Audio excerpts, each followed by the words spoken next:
Karlie Red, you ain't tired of getting beat up. They don't beat your ass up from season 1 down to whatever season we on, and you still coming back for more. Sierra mashed the fuck out of Karlie's face. Y'all want to talk about it? Here you go.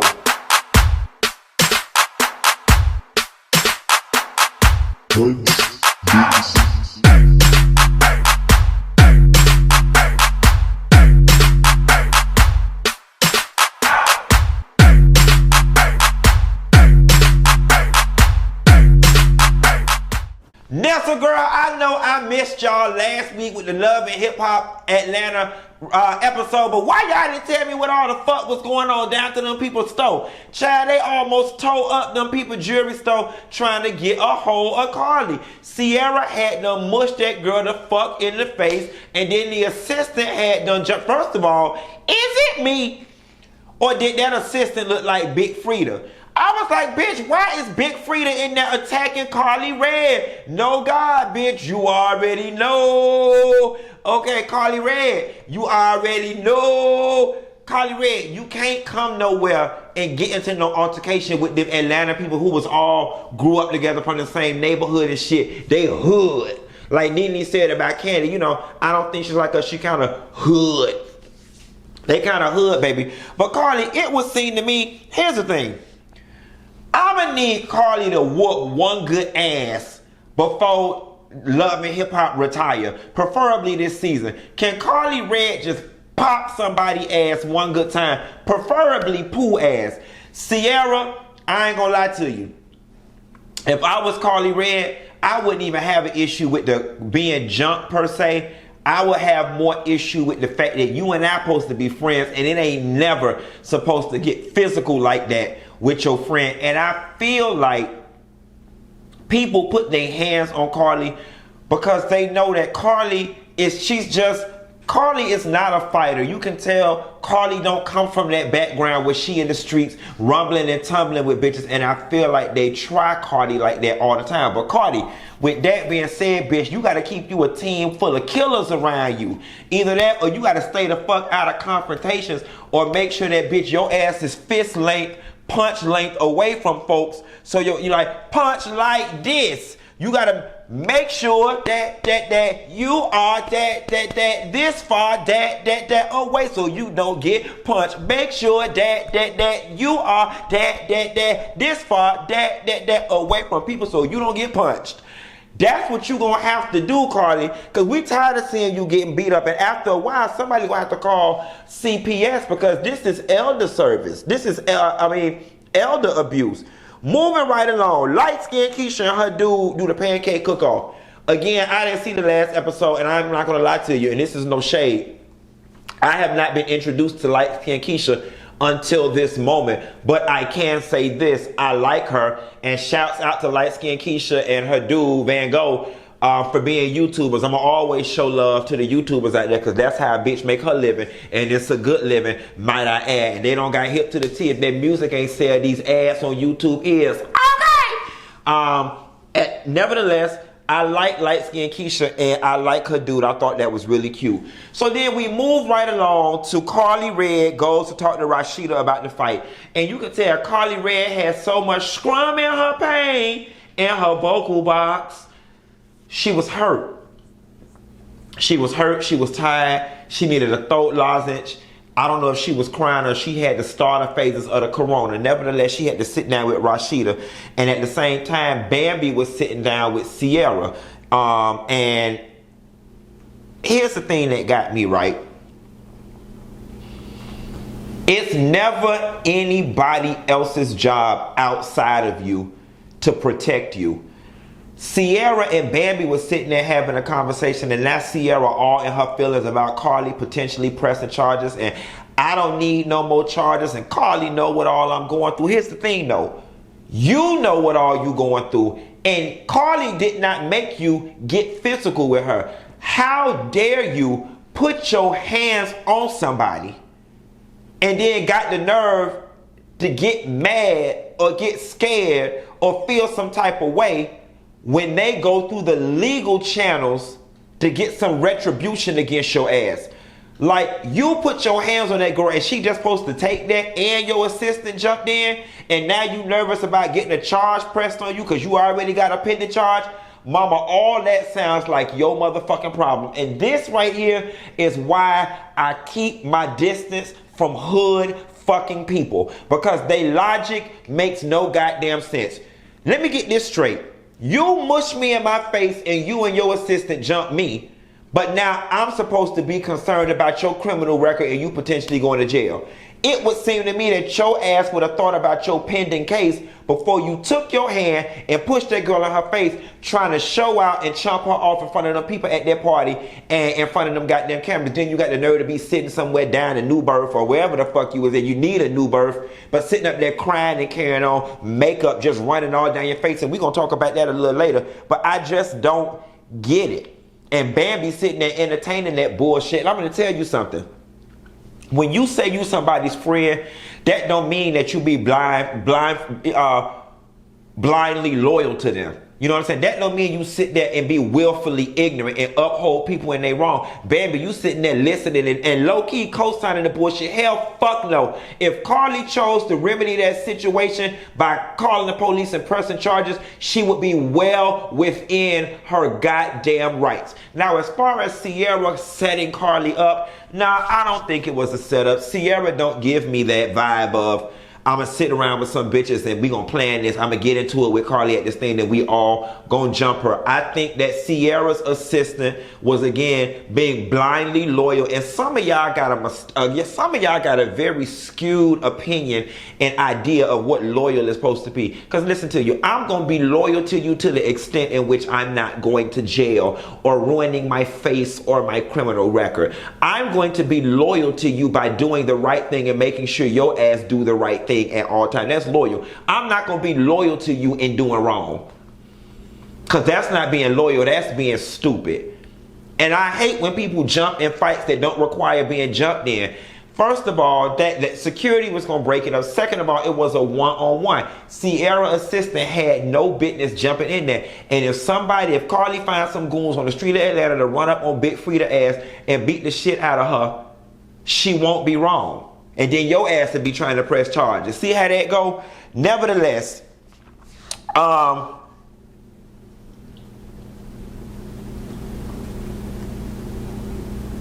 they throw a little party for Scrappy. Somebody gonna have to let me know what the blood clot Spice was wearing. What kind of rag cloth that was she was wearing.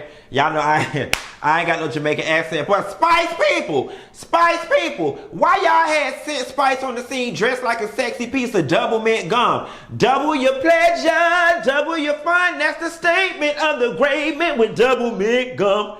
Yes, honey, you had to be real, you had to have cable and be of a certain age and stature to remember that goddamn commercial. Spice walked in there looking like the Grinch that stole oxtails, okay? Spice, I mean, I get it. Y'all flamboyant, you different or whatever, but you in America now, girl. You don't have to get your clothes from Hobby Lobby. Let me tell you a secret. Call Marlo Hampton. She'll take you to Lennox Mall and get all them people shit out of Saks on a dead person credit card. Hell, Karen King, unless she was scamming all them clothes for her and Tommy. Call one of them, Spice. You ain't got to wear them Hobby Lobby fashions no more. We like you, Spice. We wait for you to assimilate. I will say this. Shouts out to Spice for making her American debut, takeover, whatever you want to call it. Shaggy is EPing her record, so y'all know Mr. Boombastic. Hey, I'm gonna play that when I get off the line with y'all, because that was my shit. Wee, baby, please. I like me some Shaggy. I think that's gonna be a really good look for Spice, because Shaggy has a very good hold on the American market in terms of what we like from our Caribbean artists and how to make it authentic Caribbean music but give it that American flair that it needs to succeed. I think that's going to be great, and I do love the fact that Spice has not come on here like so many other people faking music. She has actually working and doing this shit for real. Mama D spilled the beans. Mama D walked her ass over to Kirk and Rashida and had them said with Charlene, how Charlene was feeling about Kirk in reference to her starting her big girl clothing line out of the store. Now here's the thing, right? Business is business. I am 100%, and I said this before on a previous video, I'm 100% with Kirk and Rashida. Like, it is a conflict of interest. You wasn't even in the fashion business. We offered you a position because you were somebody we could trust. Now, all of a sudden, you're trying to start a subsidiary big girl fashion line stemming from our shit. And to be honest with you, Miss Charlene, and it's no tea, no shade, Kirk and Rashida do have a right to feel some type of way, because at the very end of the day, any clout that you have in the clothing and apparel industry comes off of the back of press. And Kirk was right. They also sell plus size items in press. So it does seem to be a slight conflict of interest. And I do think, Miss Charlene, that there was a way you could have gone about doing this. And I think that you should have went into business with Kirk and Rashida, and that would have salvaged y'all's whatever. I hate for business and family ties to cross, and it creates tension in the family when this could have been worked out in a more strategic way. And the thing about it is, Miss Charlene, I think had you got Kirk and Rashida on board, even if they were just 25% partners and 75% of it was yours, you would then at least have their full backing and being able to use Love and Hip Hop Atlanta as a marketing arm for your business. Now I get the impression that Kirk and Rashida are on some real child mama, go ahead and do what you gonna do, but how you gonna market your stuff, Miss Charlene, like without the camera time and without Rashida and Kirk them trying to talk about it in tandem with press? I'm just saying, I think there was a more tactful way that you could have gone about doing this, and Kirk and Rashida are not wrong for feeling the kind of way. And then Kirk says, now I don't believe Miss Charlene by any means necessary would ever sabotage her daughter and make sales be low. Do I think Miss Charlene is distracted, and while she's on the clock her mind is somewhere else? Absolutely. That's how it goes when you lose interest and you find greater interest in a project over here. Miss Charlene is on some shit. Why should I work for y'all when I could be doing my own shit? I've been sitting here helping y'all get rich. Now I want to do my own. I get it. I feel it. That's what she going through.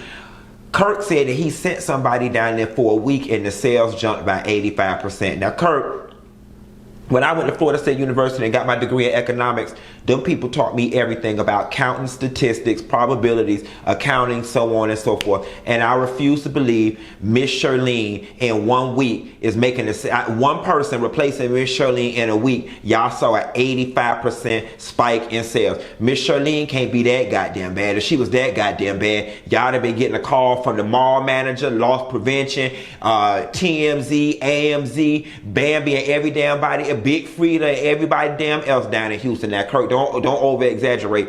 20%, 30% feels more realistic. I don't know any business that is that susceptible to change a 85% delta. That doesn't make any damn sense. So stop lying on that lady. You got enough evidence against the lady enough to fire her damn ass. You ain't got to go around lying on her. And Miss Charlene, don't you carry your ass down to the Georgia Department of Labor trying to get unemployment insurance against them damn people, because they treated you good and they paid you well. Charlene walk in and give Kirk asked them the business about the shit they get to. So Scrappy walks in with Bambi. He's completely surprised, and that's great. They get on Mama D about her drinking. Now Deborah need to cut her shit. She know good and goddamn well she wasn't drinking no damn Coca-Cola, please. Mama D was drinking a Hennessy and goddamn Coke. Like, it's cola. And you got mad. It ain't about them not trusting you. It's about them not trusting your addictions and your ways. And Ernest said, nah, I know you. And see, it would seem to me, Mama D, that you would have handed them the cup. It ain't about trust. It's about them giving you some positive reinforcement. I'd have been like, look, it's just Coke. That way, bitch, the next party you could have drank, because they would have believed the fact that you drinking Coke. See, you started out wrong. You overcorrected. The first couple social gatherings, you were supposed to drink fruit punch. You shouldn't even got nothing brown. You should have got something red. That way they would have known it was a fruit punch. And then by 4, 5 parties in, that's when you start drinking your fruit punch with clear liquor in it. And everybody already got in their mind that you drinking fruit punch, so then they left you alone. Shh, I gave you that one for free, daughter. Tokyo done lost her virginity. You know, I hate the fact that somebody losing their virginity is the talk of the table, especially at this age. And now she's saying she want that dick, you know, 2 and 3 times a day. I'm happy for you. You know, welcome to the club of those of us who've had sex.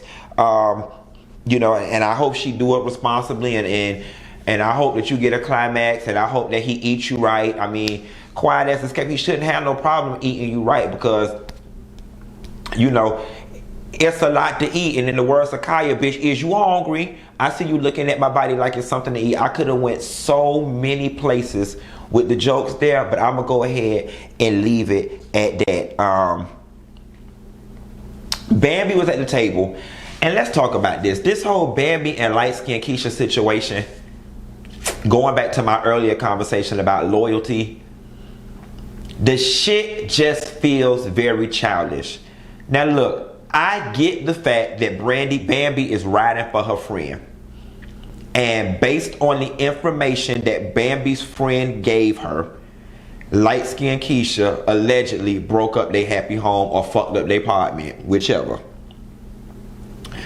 My thing is, Bambi, the way my grown lady set up is, I'm not gonna go set up shop with LightSkinKeisha. We not friends, we not going for drinks. But I'm not gonna go create an issue with her either. My friends' beef are not my beef.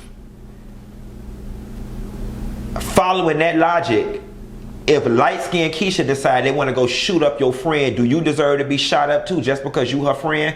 You see what I'm saying? My friend's beef is not my beef. Now, out of respect for my friends, I'm not gonna go create no relationship with no bitch that they beefing with. But that girl has not done anything to you.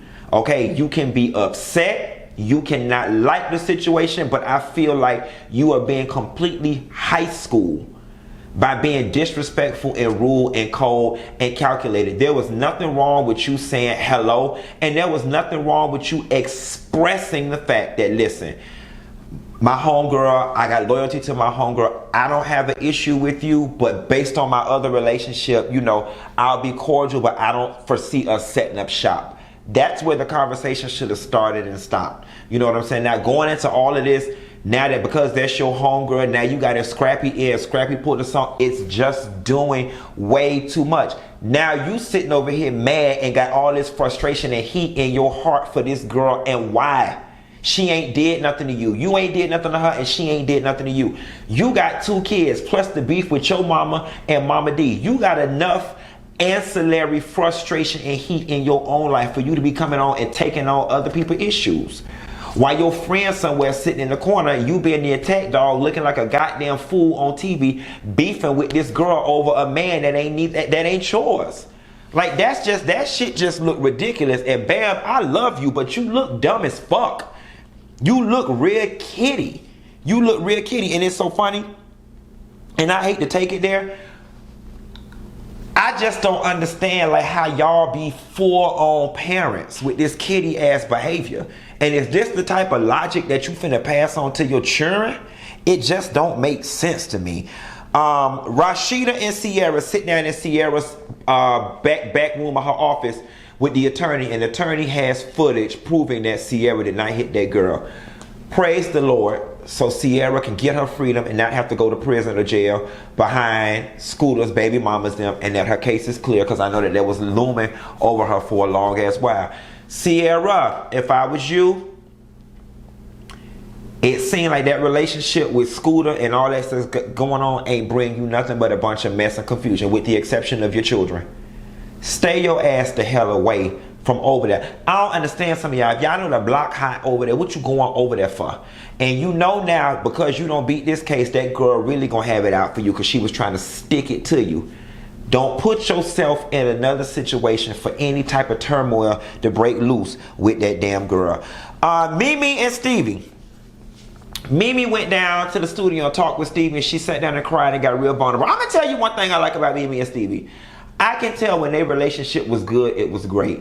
And when it was bad, it was horrible. Because those two do have a love for one another. And you can see when Stevie's not putting on all his antics and Mimi's not upset calling him all types of bitches and whatnot, that they do well for each other. And I like Mimi and Stevie being friends. And I think that Stevie still, to a certain degree, is a safe space emotionally for Mimi, and that's why she was able to sit in front of Stevie and cry the way she did as it relates to Ty. Now Ty, you know, looking at the footage and what Mimi is giving you in terms of body language and signals and what you've seen on TV, you got a decision to make. You know, if she's your forever,